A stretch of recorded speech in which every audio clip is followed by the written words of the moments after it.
Have you ever sat in church and been completely confused by what the speaker was talking about? It's often taken for granted that people in attendance are familiar with common terms used in Christianity. But what if you aren't?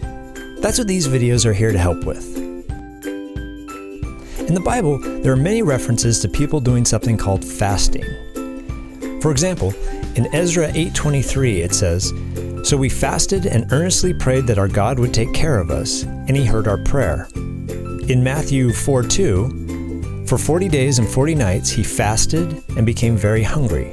And then Jesus gave instructions on fasting in Matthew 6:16. "And when you fast, don't make it obvious as the hypocrites do, for they try to look miserable and disheveled so people will admire them for their fasting." So, from the context, you've probably figured out it has something to do with food and not speed. Fasting is simply denying yourself certain or all foods and/or water for a period of time. Breakfast, for instance, is our first meal of the day, and the root words are break and fast. You are breaking the fast of not eating since dinner time. There are several different types of fasting in cultures around the world. Even in Christianity, there are a few different ways of doing it. It was commonly practiced in Judaism as a 24-hour period with no food or water. In more modern times, people doing a similar fast will consume only water during the period of time, and it may be a longer or shorter period, perhaps just from the beginning of the day to dinner time. Often a person fasting will use their hunger as a reminder to pray. Other types of fasting use giving up certain foods, usually enjoyable ones, for a longer period. If you've heard of Lent, it's a period of time between Mardi Gras and Easter where people give up certain foods they enjoy. Giving up broccoli or Brussels sprouts is rarely a good fast. But why fast? Isn't it weird to give up food, something God made you to need? The reasons for fasting vary. It may be to show remorse for something wrong a person did.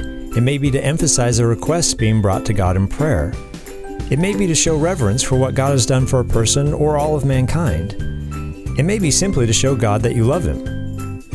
But by giving up food, the person fasting is saying to God, "You are more important to me than my physical needs." And that says a lot. Fasting should always bring a person closer to God. And now, because this is America, here's a disclaimer. Fasting is not dieting. It is not for your physical benefit and should not be an everyday activity, especially if refraining from all food. For example, in Judaism, fasting was generally done only 6 days out of the entire year. Longer fasts like Lent center around giving up certain foods, not all foods. Further, God has given us plenty of reasons to celebrate, and feasting, the opposite of fasting, is better suited to celebrating. That is to say, there are times to fast and there are times to feast. If you want to know more about this and Christianity in general, and we hope you do, visit a church near you and find out just how much God loves you and what that can mean for your life. If you're in the Santa Cruz area, our church is located at the corner of Seabright and Effie, and we'd love to have you join us.